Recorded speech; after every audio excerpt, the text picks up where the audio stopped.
I'm live now. Yeah, we're live. Hi, everybody. Just trying to share.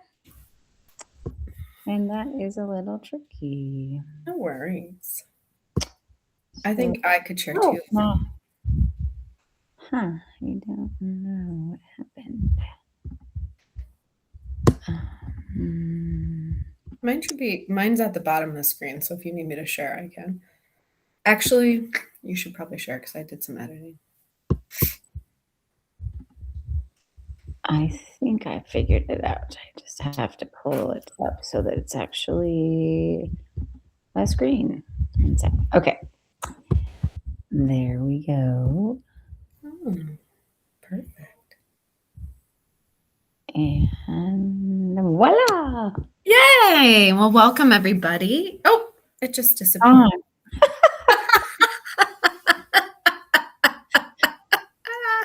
Technology. Oh, we love the techno spirits. What is going on? Okay. I think they One want us to talk second, about what we were talking about please. earlier. They what? They want us to talk about what we were talking about earlier. I know. Summertime mamas, we're all doing it. Yeah, we got a lot of smoke around here, so my children are runny noses, red eyes, not Also sleeping. a common theme for most, unfortunately. Okay, if I can just make it big, I think This we're makes it big. good. All right. Okay, everybody, welcome to the third in our summer series of our Sisterhood Circle. I am Erica, one half of Women's Well, and Dr. Amy is with us today too. We are here in the month of August, just before school is commencing again, and all the moms are holding their breaths, waiting desperately for that to happen. I am. I know. Today we're going to be talking about what Dr. Amy and I and Women's Well have started calling the convergence. It's this meeting of two rites of passage, these two beautiful rites of passage in our life. And what we're recognizing and realizing as mothers ourselves, as older mothers, and as clinicians, that there's really no map for this convergence. And that some of the oldest medicine that we have available for us, we've forgotten to keep, and we want to bring it back to help that. And so we'll walk through what this convergence is. We have four different parts, but we'll talk about the convergence, which is matrescence and perimenopause coming together. We're going to talk about what that convergence looks like in context of maternal mental health, particularly at this phase of life in this convergence in midlife. And then we're going to talk about the medicine of the circle and how important and healing circle can be for women. So with that, do we want to flip? There we go. So as I just briefly mentioned, what is the convergence? It is the convergence of two developmental passages arriving in the same body at the exact same time. And the clincher for this is that we actually don't have a map for this because we are one of the first generations moving through this at this particular time. So the first developmental passage is matrescence, the making of a mom, where your identity, your brain, and your body completely reorganize over years, not weeks. So not just the first few weeks that you're becoming mother, it's a multi-year transition. And then the second developmental passage is perimenopause, which is in our language that Dr. and Amy and I are using when we find the unmaking or the unraveling of the old self. It is where biologically estrogen starts to swing erratically up and then down and then up and then down and then up and then down. And eventually it completely declines and you start to recalibrate everything that you are. And the convergence is when these two things meet together at the exact same time in one woman. And she's trying to hold everything in her and her surroundings together at once. Do you want to say anything else, Dr. Amy, about that? No. Moving on. That's it. we're doing. We're going to talk about it. And what we're trying to do, and I want to say this for us, is that it is a language that Dr. Amy and I didn't have until we sat together. We didn't know that this was happening, nor did we know what to even call it. And we ourselves are clinical in nature, trained clinically, and have a really extensive background. And even for us, it was overwhelming and confusing. And so what we want to do is bring a lot more context and texture to the conversation, because I think that we think it's really just a piece that's being overlooked right now, especially with the advent, and we'll talk about this in a little bit, with the rise and the number of women having children and raising children later in life. And we want to talk to the women that are in the spaces and places. And so what we've been doing over the last couple of sisterhood circles that we have was talking about a couple of different things. And so in June, we talked about what happens during pregnancy. So oftentimes we hear this word mommy brain happens, like you kind of have a mommy brain, and we use it almost in a derogatory sense. But research is showing that actually pregnancy happens to be the largest hormonal shift in life, and that each part of that pregnancy has a really important job to do, and that mommy brain is not a downgrade. In fact, it's an upgrade. So the brain reorganizes itself, both the gray matter and the white matter, and it starts to attune itself for recognition of social cognition and increased empathy, so that you can actually start to attune to the need to care for and tend to somebody else for the rest of your life. And testing shows that it is not a decline in brain power. It's actually an increase in brain power. So you have better social cognition, like I just said, and better empathy. You happen to have sleep debt and overload, which are culprits that make things a little bit harder for moms being able to navigate this brain reorganization. And that fundamentally, for us that are older women, what happens is that perimenopause happens to also start in the brain. So not only are you having this massive reorganization in your brain as a mother, as you move into matrescence, but also as you move into perimenopause and menopause, the other piece is that your brain is starting to reorganize the neurons, the hormones and the neurotransmitters that regulate your cycle. And that the brain is where perimenopause starts. So there's a lot happening at once for us. Cognitive diffuseness is a purposeful shift rather than a deficit. And the pregnancy triggers rapid changes in the brain guided by hormones that seem to nurture maternal well-being and the mother-baby bond. And then in July, what we talked about was what was happening from a social aspect of mothering. And just give me 1 second there, because I can't read our slides on this page. So I got to move mine. There is a fundamental shift as we've gone through the last couple of decades in how we were mothering. The change in that was identified by Sharon Hayes, and she called it intensive mothering. And it sort of happened in the early 1990s, mid 1990s. And intensive mothering is this concept that Dr. Amy is going to actually talk about a little bit later in our presentation here, but it is a really difficult and strenuous way to mother, and it divides the mother into pieces, into parts, and it holds her fully responsible for all of the context of mothering, and it often creates a sense of failure for a mother when she feels like she can't uphold to this sort of intensive mothering. And that social change, coupled with the fact that we're older, going through becoming mothers, and also experiencing this perimenopausal, menopausal shift, is a really intense sphere to be sitting in as you're traversing these two developmental passages. And we also talked about in general what matrescence as a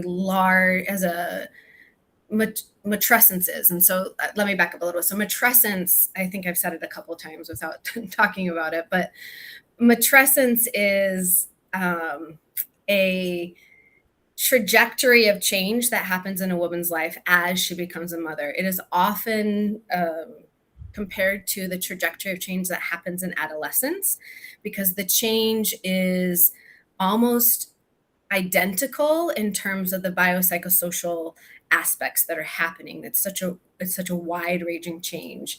And so it's a full passage, and it's actually not a problem, although it can feel like a problem because a lot of things are reorganizing your body, your psyche, and your cognitive awareness around things.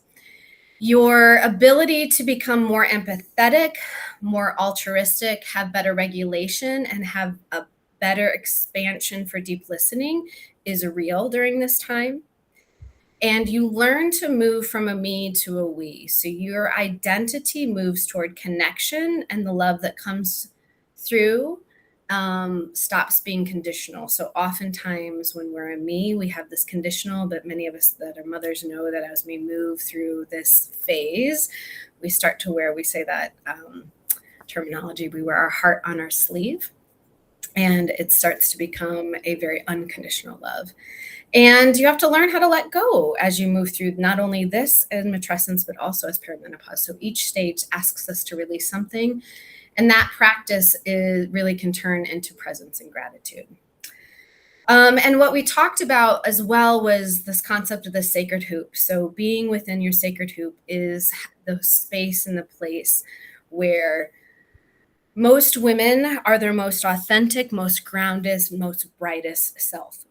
And as a society, the mainstream mothering model of intensive mothering and even gentle parenting has often broken women away from their sacred hoop, away from their intuitive knowledge of what they know they need to do, and has set high expectations on them. So they have not been able to stay within their own sacred hoop. And what Dr. Amy and I talked about in the last month was really how to come back to that sacred hoop, how to be inside of that, and how to attune to yourself in this particular stage, so that as you attune to yourself, as you realign to who you are in your most authentic space as mother and as self, you widen the hoop and allow for yourself to be held as well as your children, which is an incredibly powerful opportunity, not only for us, but also for our children and really for the world at large. That's how change and substantial change and sustainable change can be made. Very well said, Erica. Thanks, Mama. Yeah. All right. So we're going to get into talking about what we want to talk about today, which is really the idea of this convergence. So historically, when you look back over the last few millennia, and as life expectancy has lengthened, what we typically are able to see in a retrospective way is that the timeline of motherhood, of matrescence, and of perimenopause and menopause typically ran sequentially. So in your early and mid 20s, maybe late 20s, but usually it was little early 20s, even I would say even as teenagers, but that's a few hundred years ago. We're really moving away from that. But usually you had this children in your early adulthood, so that by the time you came into midlife, your children were actually older and moving into adulthood themselves. And so as you moved through this sort of midlife phase, you weren't in relationship with tiny humans or toddlers or teenagers. And if you were, they were usually your grandchildren. And so the relationship was in a much different capacity than as your own children. But what we have seen, which is extraordinary and tremendous, is that over the last about decade and a half, starting in about 2014, 2015, through the most current statistics we have, 2023, 2024, is that there has been an incredible increase in the number of women in their late 30s and over 40 giving birth. And that actually, for the first time ever, that number is now higher than and percentage wise than the number of younger women, late teenagers and early adult, those in the early 20s having babies. And that first births in 30s and 40s, like the number of first births keep climbing in both of those decades. And the trend has not reversed in the last 10 to 15 years, which means that these two timelines that used to run sequentially are now running on top of each other. So you're not finishing one passage and then entering another. You're actually doing both at once. And here's the thing. No system, including the medical system, has caught up to this. No one is aware of that yet. And so there are so many of us in the Gen X and elder millennial generation traversing this without a structure to hold us. So Dr. Amy and I in our work have really come to sort of identify what we're calling 3 stages of the convergence. And the first stage is one that I think is a really, really, really important for us to acknowledge, because I think this is where things get very confusing for people.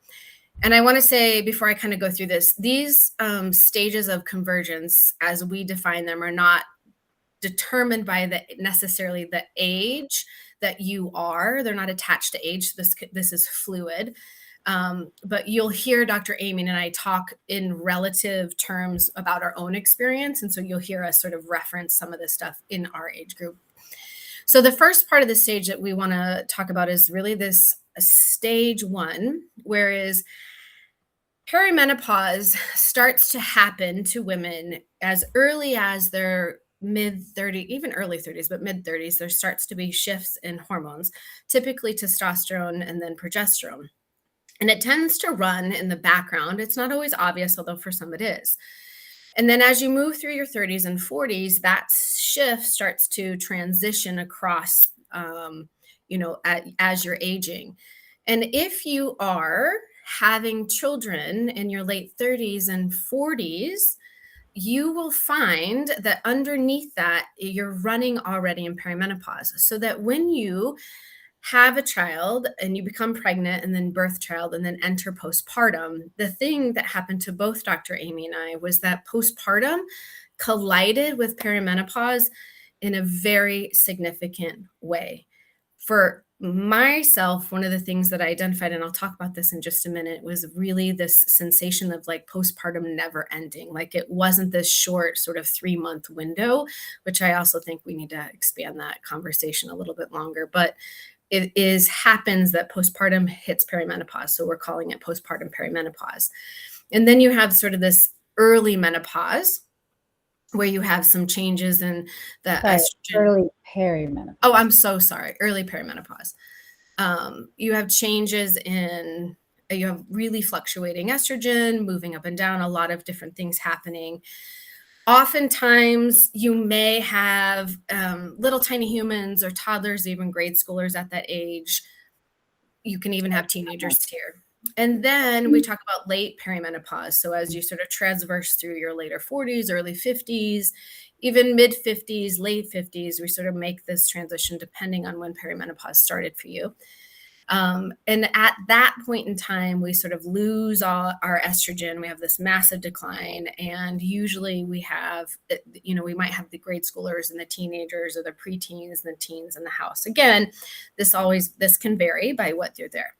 Really what sets the stage is where you are at in your cycle and who's at home, right? Who's at home with you and who you're mothering at the time, not the decade per se that you happen to be in, but in general, we look at 30s to 50s that we're kind of talking about here.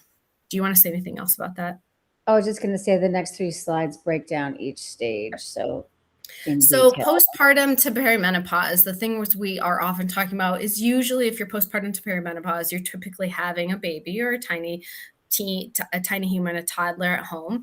You already, by nature of having that young of a child in the house, you have almost no sleep to work with. The sleep deficit is real. You typically have, in general, postpartum fog, but this extends over many years, anywhere from 2 to 5. I feel like I'm still in it, and my kid is 3.5. It's real. And anxiety that, it arrives and it just really never goes away. And oftentimes you don't have you can't necessarily always identify the trigger to the anxiety. It's just lands and it's there, and it can be intense in a way that it has never felt before. And your body just, in postpartum and pregnancy, your body doesn't feel like your own anyway, but this sensation just sort of extends. Like you just don't really get this, this concept of bouncing back, if you will, which is ridiculous, but you just never feel the same. You just don't feel the same. And it is postpartum, the hormonal shift is wild in and of itself. And then you have the baseline of the perimenopause happening. This shifting that is happening for someone in this stage is nothing that anybody talks about. I didn't have an OB-GYN, had the best OB-GYN. Never once did we have this conversation. So I had no idea. And then if you happen to be nursing, your estrogen is going to stay low anyway to suppress your ovulation. And that low estrogen just makes the perimenopausal symptoms that much more intense. And then in early perimenopause, we really talk about this sort of ovarian brain chaos. So the brain and the ovaries talk. And what happens in this stage is that they start to miscommunicate. They misalign, they miss communication from each other. And as a result, we can see really significant cycle variability. You typically sort of, if you're following this trajectory, toddlers or grade schoolers, maybe preteens here, sometimes even teens. You're in the middle of carpools and your career and your marriage, everything all at once is sort of hitting. With that variable cycle length, your periods can really shift. So I love that we put feels like you're giving birth to an alien every month. It's true. It's real. Like they just change in a way that you're not used to. You can have lots of heavy bleeding, clotting, cramping. It's almost like I think, we akin it towards like the beginning of when you're a teenager and you start your cycle. It's kind of the same thing again. Like you go through this really dysregulated shift in cycle length variability, PMS symptoms. You have mood swings that you don't even know are coming. And when they come, you got no idea what's going to happen with them. One day they're up, one day they're down, 1 hour they're up, 1 hour they're down. You just don't know. And then the best part is that now your kids are sleeping, but guess who's not? You're not sleeping anymore. You're just awake at all hours of the night, and you just do not feel like yourself. That actually is the most common symptom that women walk into the offices of like Dr. Amy and myself. They say, I just don't feel like myself. And they're often discarded and told that it's just stress, because it is often very stressful during this time of life.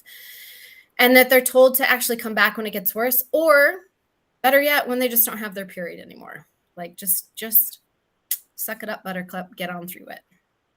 Yeah, I was just going to say that often any labs that are drawn are normal. And so it's just sort of, yeah, good luck getting through this. There's not a lot to offer, and it feels very frustrating. And I know I also lived through this in my mid 40s. Yeah, and I would say I'm in the middle of it right now. I'm in between the postpartum perimenopause to early perimenopause.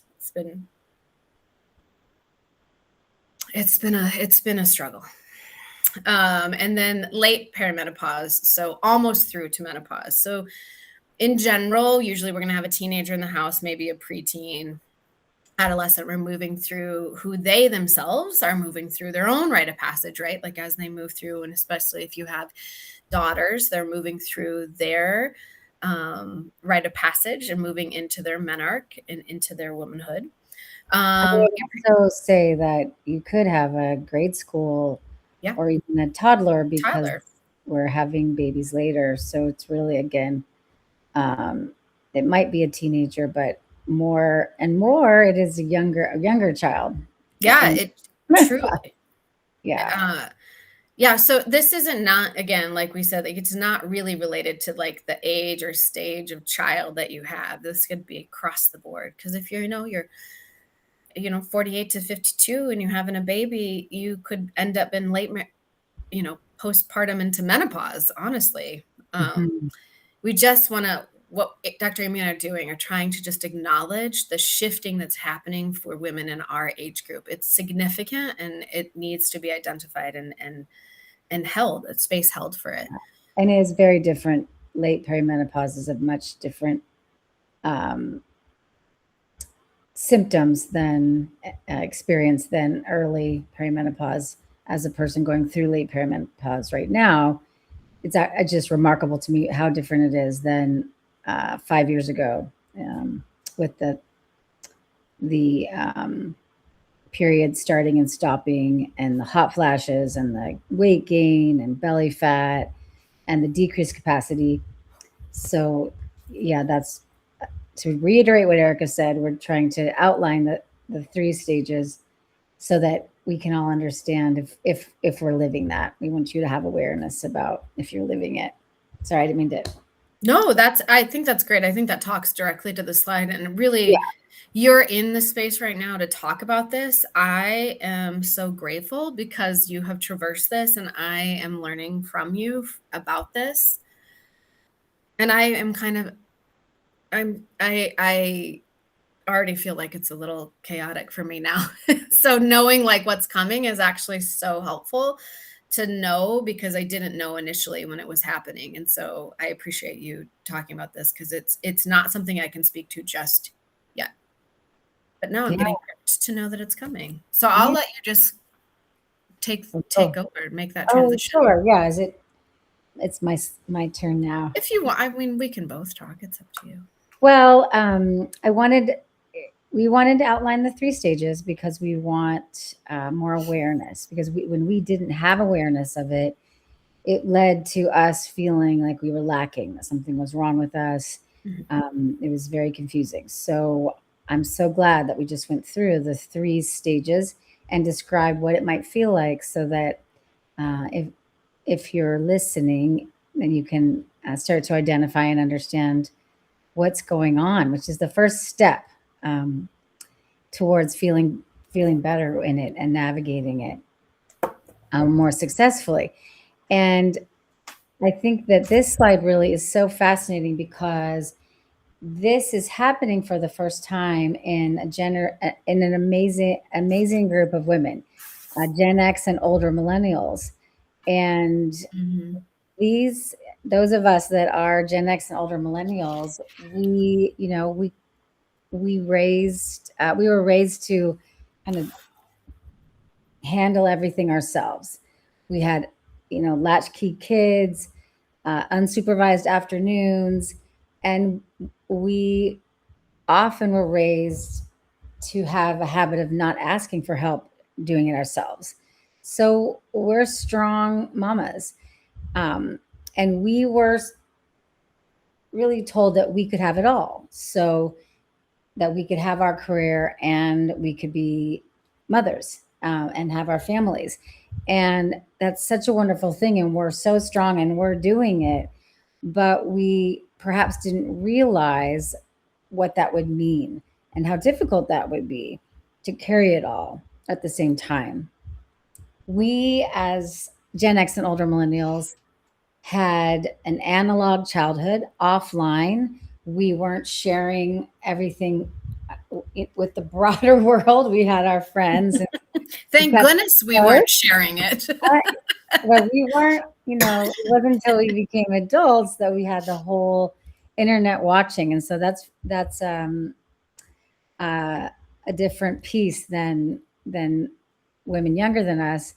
And we were so self-reliant. We're very self-reliant. and we are not as good at asking for help or relying on others for help than we could be. And so this uh, talk today, I really think it's just hopefully it will be helpful, because the antidote to our maybe stubborn self-reliance is getting together with your friends and being in circle, Yeah. so that we can do this together. Because often with as a Gen X woman and the older millennial friends that I have, we kind of think I can just sort of push through this on my own, and it leads to a lot of us having a lot of difficulty, because it's just much harder if you don't have your support to do it together. Mhm. Um, so this is the generation that this is happening to. It's our generation, but I will say too that it will happen to the younger millennials and the next generations as well, as women continue to have their careers and do follow their dreams, and then still want to have families. Yeah. So this is the beginning, and it's such an opportunity for Gen X and the millennials to figure out how to do this well. Yep. I think it's actually happening to the perfect generation, that is just, we've done this our whole lives, figuring out how to do things that nobody else has. Yep. And what we're carrying because of this is, a tremendous load on our bodies, as we just described, on our psyches. Motherhood reorganizes our identity, who we are, but perimenopause does as well, if not more. And so we're dealing with a lot of inner critic, Mhm. dealing with an impossible cultural situation, which can cause a lot of grief and ambivalence and stress. And this is in a world that's asking us to be super mom and be badass in our careers. And that is a lot to hold. And maybe not even possible to be a perfect mom and perfect at your career, and have to navigate just being human. And at the same time, we're supporting our aging parents. We're the sandwich generation, as they say, Mhm. and trying to hold a world that's seemingly more and more crazy, and a community that perhaps feels a little isolating. Mhm. This is a lot for us to hold right now, as we actively mother through midlife.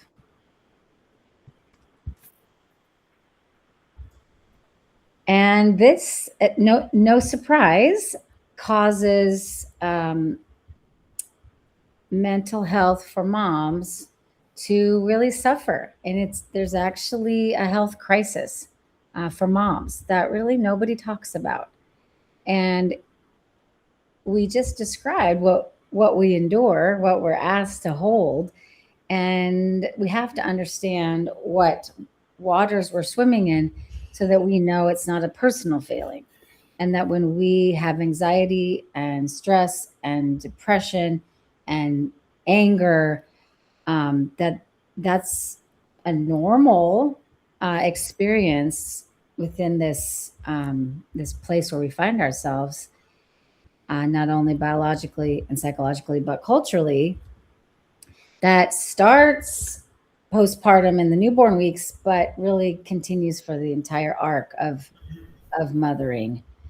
Um, so at Women's Well Here, we want to just raise awareness and recognition of it, and not to alarm, but to support um, each woman to know that there's not something wrong with them, and together to really successfully navigate it and find our way back to ourselves. And I just described the full arc of motherhood, that the risk of having a mental health issue, it goes throughout motherhood. Yeah. 1 in 8 women suffer from perinatal depression. 1 in 4 moms have anxiety. And this starts in pregnancy and continues. And over 40% of moms suffer from depression in some time in their life. So it really is a mental health crisis that's needs to be um, understood and supported. And I will just say this is what I do day to day right now Mhm. in my current role in behavioral health. And I have such a beautiful collection of new mamas. Actually, I just had one that delivered this week, very unexpectedly. And what I find so exciting is that there's people like Dr. Amy and I sitting in the space so that women can hear this, because the conversation I have with my patients is that, hey, here's what's going to happen. You're going to move into this phase of matrescence, and I have a lot of women in the same phase that we are, that are in their 30s, mid 30s and 40s, and then saying, hey, I want you to hear this is running underneath, and we're going to watch, and we're going to be in constant conversation, and I want you to make sure here are the resources, here's what we'll talk about is women's circles. And so just from my own experience watching this in my day-to-day practice, it is so profoundly important that we acknowledge this. It really is a crisis. There are so many women that are suffering. And this is a visual that just describes that these mental health issues start postpartum and they continue, and actually they worsen. And the mamas that are struggling the most are those with children in middle school. But they throughout the motherhood, from infancy to from infancy to high school, moms are really suffering from anxiety and depression and other mental health issues. And often the child is as well. And so you're both trying to cope with your mental health issues together. And so it's no joke. And it, like Erica said, we just want to raise awareness and offer different ways to support. Mm-hmm. And so basically, mothering has been named a public health emergency. And I don't think most women realize that. 48% of parents, not just moms, dads, also, it's a very difficult thing for all parents. 48% of us report that most days their stress is completely overwhelming. Half of us, 1 in 2, report feeling lonely. And the leading cause of pregnancy-related deaths, the leading cause of pregnancy-related deaths is mental health conditions, not physical conditions. So this is a big deal. Mm-hmm. It really is. It's just, I just highlight this.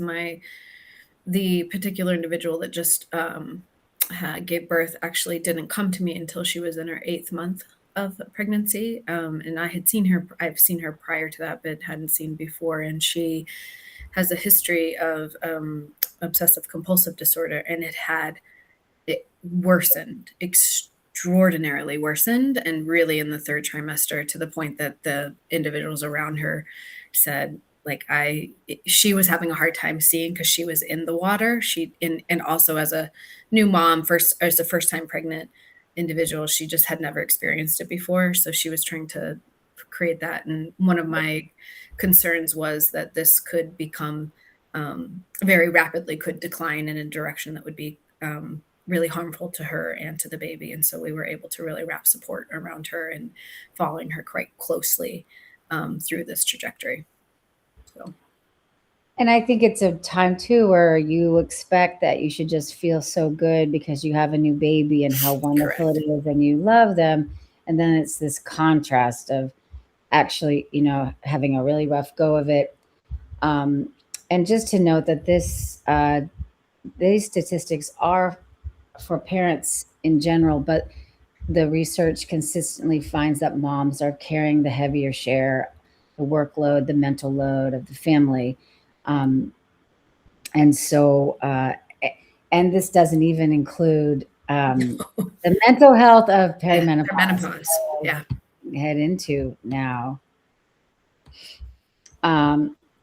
Oh, sorry. And so we really have the perfect storm: active mothering through perimenopause. Unfortunately, in our culture, where there's a lack of the right support, um, leads to extremely high levels of anxiety and depression in perimenopausal women.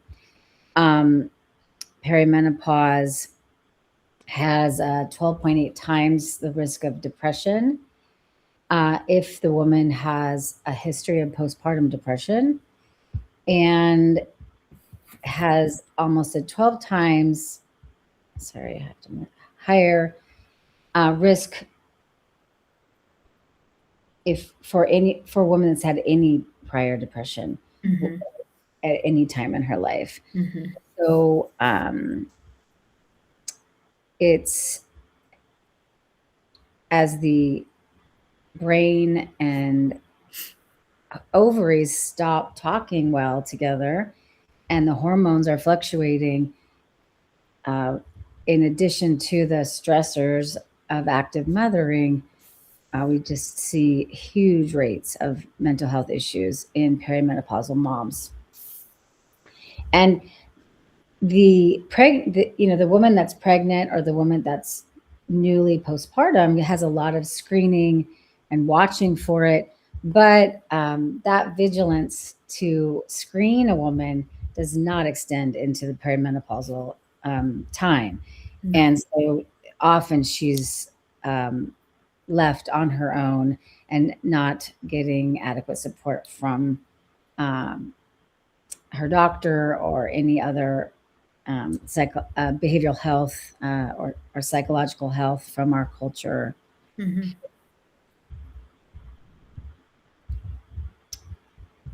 And so now, just to kind of revisit what we talked about in July, that the culture that we're all swimming in really has done a number on mothering, and that this pressure that we feel as moms to be super moms and get it all done, um, as this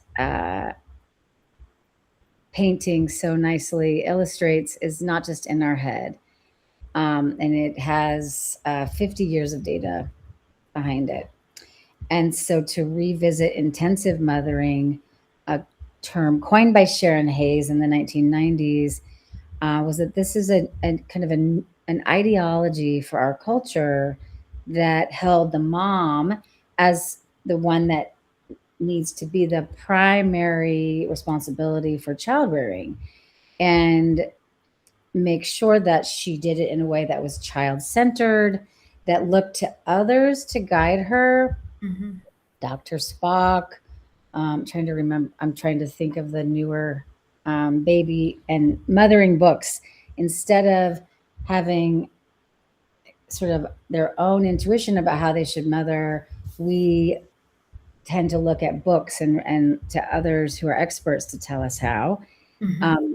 And this is a type of mothering that is emotionally exhausting and labor intensive and very expensive. Mm-hmm. And so it costs us a lot. It costs moms depression, not being satisfied with their lives, feeling ashamed that they can't meet this expectation, and super stressed out. Um, and it might make us have a little shorter fuse. It might make us feel a little less compassionate for ourselves. Think we can't quite hack it. Mm-hmm. When I was a young mom, especially, and I felt like I'm just not good at this. I just can't do this. There must be something wrong with me. And I really felt little self confidence or self efficacy. And I think that's a normal experience. Um, and if you try to go outside of this norm that's been created of intensive mothering, you know, people, your peers, your parents, kind of could make you feel guilty or ashamed, or you weren't mothering appropriately, is how it felt. So I've felt, and I see it in others. Well, and I think that, you don't have to have a belief in this, but even like we talk about it, it doesn't, even if you don't believe it, it's still out there. So it infiltrates into your day to day. And you subconsciously are genuinely affected by it. And particularly with the advent of social media, and you're watching and seeing it, you can't help but be affected by it and question yourself. You just can't. I mean, even I think, we've talked about it. It's sort of this like odd dichotomy. It juxtaposes what we know and we believe in as like the tribal, the group, the collective mothering experience, and the intuitive knowing yourself. But man, this is a heavy weight for women. And I think it's that hidden kind of unconscious thing that can drive how you parent. I know Yeah. that does for me. That makes, and it's often fear driven. So Yes. will my kid not get enough to have the right support? Well, Mhm. and end up, in a um, bad outcome as an adult. So it's really very fear driven. Yeah. This intensive mothering, and can really run your life. Yeah, and I would say too, on the background of that is being Gen X, and like we're self-reliant. We're gonna do it ourselves anyway. So you add our grit and resiliency to doing it on our own, and then you layer in that like this is how mothering should be. You're gonna try to do it like that because that's how you've done everything else in your life. On Yeah, your own, just getting it done and getting through it, and you do it. You were like, "What? I cannot figure this out. Like I feel like it is an awful feeling. Awful." yeah, and this subversive Mhm. cultural expectation is real. And Yeah. when I learned about it, it really released me to say, "Oh, hey, okay, all Yes. right." No wonder I feel absolutely crazy most of the time trying to get it all done. Yeah. That's really, I think, why we are so passionate about sharing this information, is because it's helped us to say, okay, well, what am I going to choose going forward? If you Yes. don't have any idea what's happening to you, you can't even make that choice. Yes. And this is a very interesting Mm. bit of statistics that the mothers in 2012 spent nearly twice the daily childcare hours than mothers in 1965. And mothers in 2012 also more likely were working full time and than being at home. So we've added childcare hours with this idea of intensive mothering, while also adding a job. It's crazy. So we're Minky. just like holding more and more the weight of it on our shoulders. Um, And then this perimenopause, this massive life and transition happening underneath all of it. I know we're just women are amazing and adaptive and resourceful. And so Mhm. I'm not surprised, again, also with knowing that we are the Gen X and millennials that are so scrappy Mhm. and gritty and strong. But it's sort of like you're starting to see the break, though. The Yeah. mental health numbers are showing us that regardless of how badass we are, we're starting to see the crack in the dam, Yeah. right? It's Definitely. not working anymore Well, and I because think that's the nice thing get about over. us. We can say, "Okay, hold on. It's not working anymore. What are we gonna do to change that?" Because we don't want the women coming after us to have to deal with what we've dealt with. No. We're gonna find the map. We're gonna figure it out. We're gonna hand them some information. Although it may not look identical, they're gonna have something to work with. Yes, we're hoping that we can take all of the things that medicine have forgotten and share them with women to increase the capacity you have to actively Yes. mother in perimenopause. It's possible. Mm-hmm. And so With that that, on let's that just talk. note, I yes, know. Let's talk about some of that delicious medicine that's been forgotten. So today, what we really want to focus on is circle. Circle is medicine that our grandmothers had, and it was extended kin, shared caregiving, ritual, and rest. Reclaiming this medicine is not nostalgic or nostalgia. Although it might be nostalgic, it actually is an intervention, and one that has been studied and reveals really amazing positive outcomes.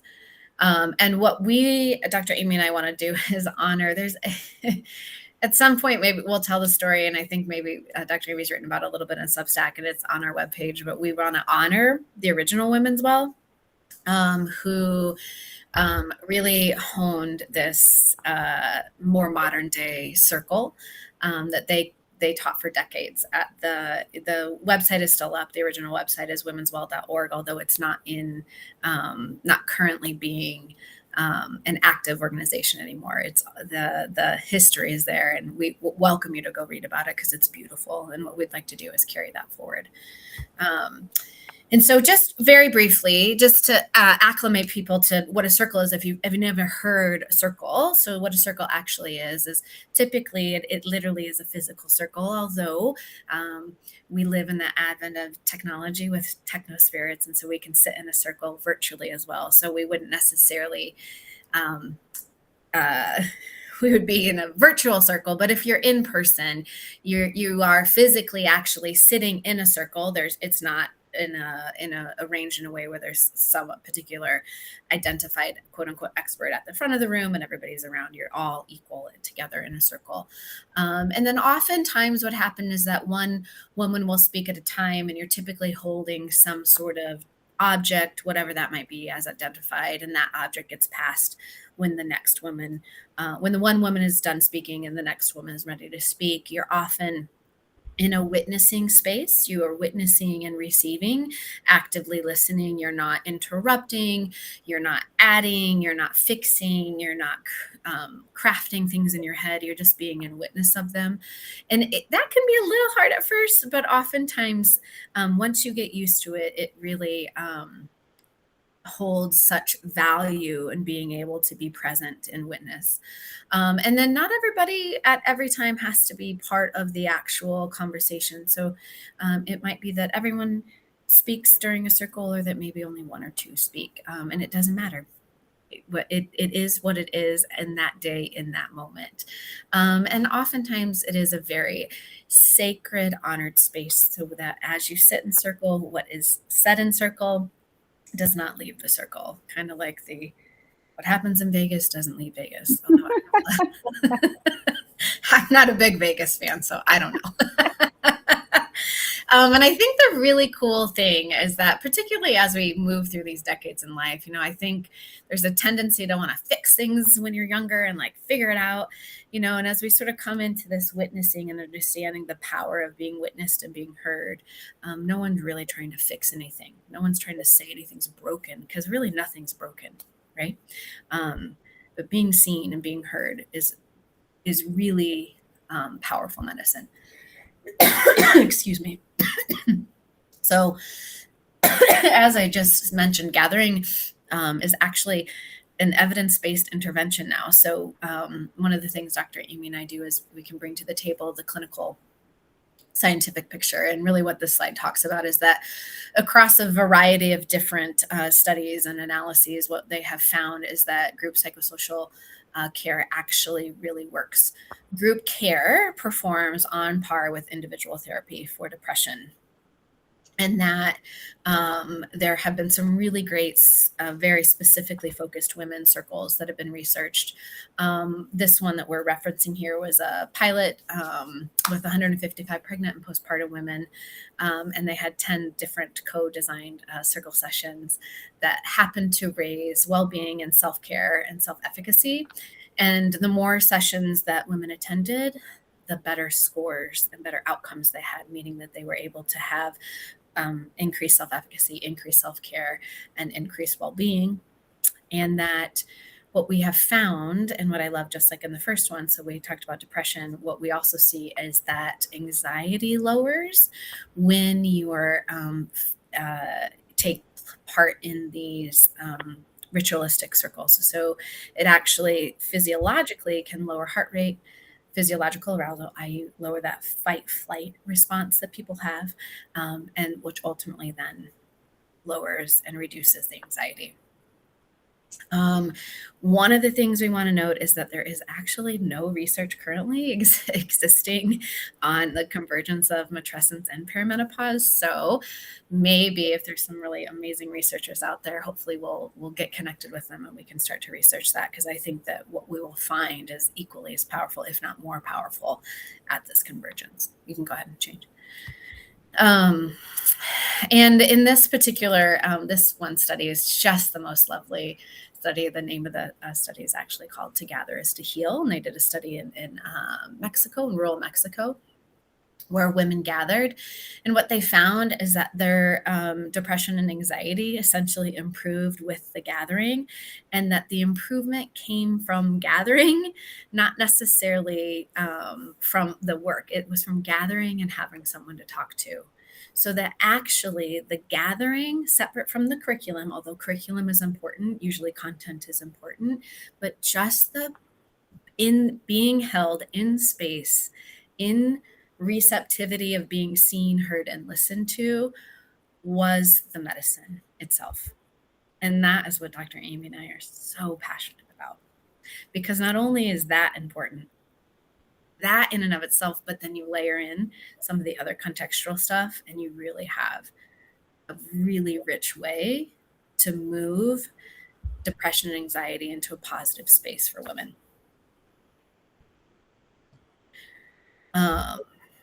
And I think Dr. and Amy and I really think it's being in circle really isn't optional.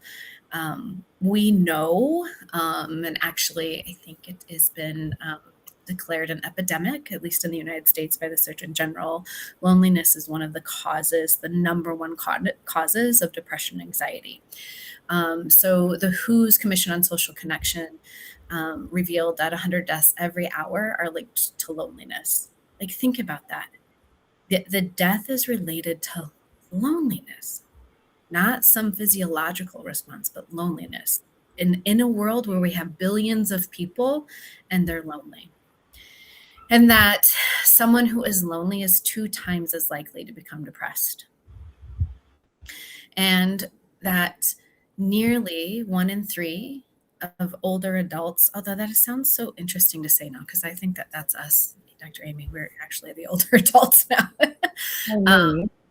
Yeah, as early as 2023, like 3 years ago, still 1 in 3 people are chronically lonely. Chronic loneliness in midlife women has been associated as well with diabetes, heart disease, cancer, and premature death. It is the reason why gathering is actually not a luxury. It is a necessity. It's a necessity. So in a circle, when you're in circle with other women, there are things that you just cannot get from being on your own. The first, and you've heard me say it several times already, is being witnessed. She can say things with her own voice in the way that rings true with her out loud, and somebody receives and witnesses without trying to fix it or make it better, just acknowledges and hears that it's happening. And recognizing that and being able to then maybe sit next to somebody that says the thing that also is true for you. So now you don't feel isolated and alone. And I think that's the experience Dr. Amy and I had when we found each other. I was like, wait a minute, you did that? That happened to you too? And it is so amazing to have that sensation that you're not the only one in the room, that you're not carrying the load alone. And I'm so sorry if you can hear tiny humans screaming in the background. I don't know if you can, but I can. The other thing is that ritual. So when you are in with other women, you have this sort of ritualistic, you can be in ritual with others. And what happens is that when you arrive in circle and things, and you sort of do the same thing in the same pattern, that ritual allows for the nervous system to settle and if you will, sort of decompress. And it feels like you can be in control of the scenario when a lot of times your life feels out of control. And then this sort of sensation or feeling of like returning home to yourself. So when you're witnessed, when you're recognized, and when you feel safe, you can return back to the knowing of yourself and be okay with knowing that who you are, just as you are, is being held for you. And that is so important. I love this down below, womb, not tomb. So the disillusion that a woman is feeling is gestation. And this passage is asking her to see differently so that she can bring the sight back to her people. So when you become home to yourself, you can return home to others. And I think too, the circle can allow you to see that letting go of things or allowing things to die or pass, it actually allows for your more authentic self to come. Yeah. And so it's a womb to grow and cultivate, not a tomb just of death. And so the circle can facilitate that.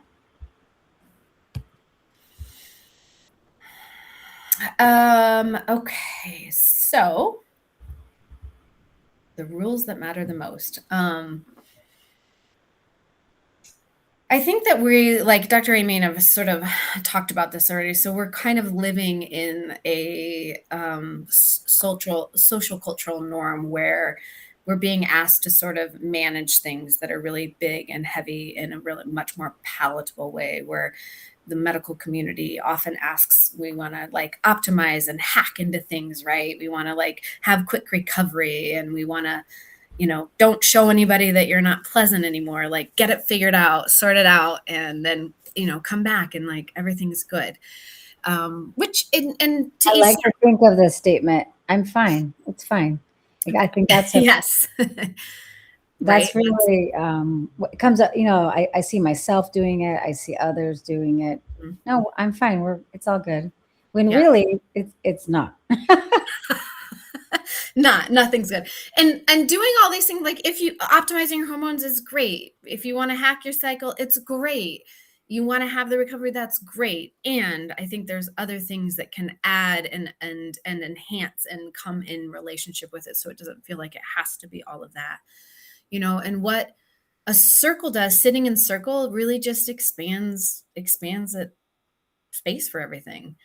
And you don't have to do what Dr. Amy is saying, I'm fine, where you can actually say, no. And a matter of fact, I have rage, and I've never had rage in my life. And I don't even know what to do with it because it's so uncomfortable and overwhelming to me. And it's terrifying to speak it out loud, but yet I will sit in a room and other women can see, hear, and witness me. And then I can feel more centered about it. Same thing with the grief. There's a lot of grief as we as you move through matrescence and as you move through to this next stage of life, as you move through midlife, it's disorienting, it's exhausting.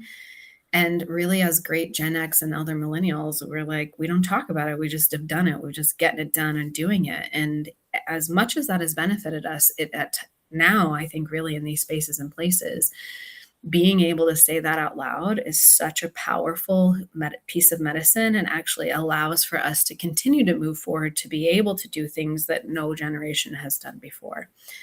And the nice thing is that when you're in circle, you don't get talked down to. And I think a lot of women experience being talked down to, pushed aside, excused, some, acting like they should just be able to figure it out. And Well, and really, I said yeah, to know that truthfully, being in circle and hearing a woman and recognizing that in yourself actually soothes your nervous system. There's an entrainment that mhm. doesn't happen if you just swallow it and keep pushing on. I think that's going to lead to your mental health just getting worse. So, Well, I think it's just so important. I think that entrainment is, Bessel van der Kolk, I think many people that might be watching it here, the body holds the score. So when you stuff it, it doesn't go away, it doesn't dissolve, it just gets stuffed. And then as you move through this midlife, the space to hold it, you've been stuffing a lot, you don't have a lot more space to stuff, so it will come out. And I also think our culture sort of implies that as Gen X and older millennials, that we should try to hack the system. And if we just do more, we just eat better, exercise more, take a different supplement that, that you just haven't done enough. It's a real kind of, you just need to do more. Yep. It's your fault. And yes, it is important to take care of your body, but it's just a very small part of really what makes you emotionally well. And the circle can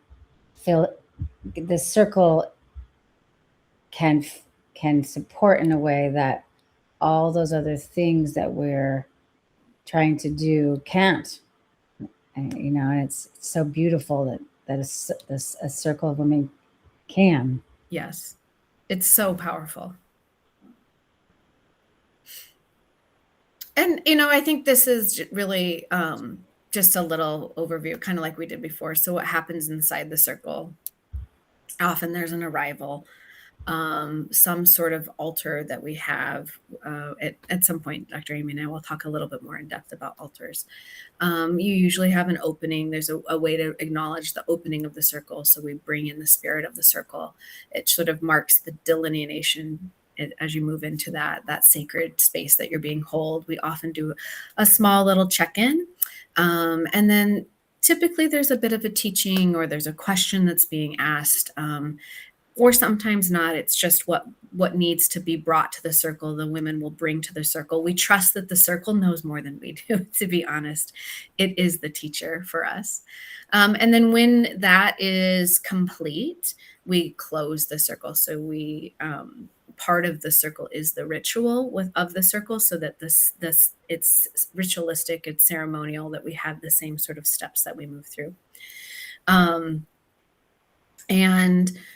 I think one of the things that, I think we'll talk about at a later time too, is that sometimes, having an altar where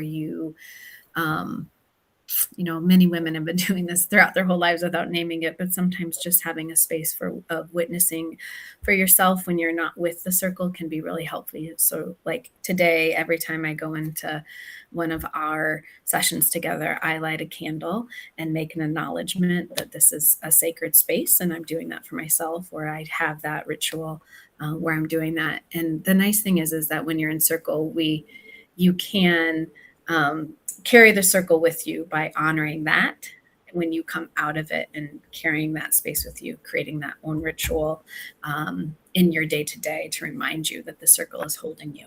So, and here's the thing. That's why Dr. Amy and I are here. So you don't have to do this by yourself. That's what we're here to say.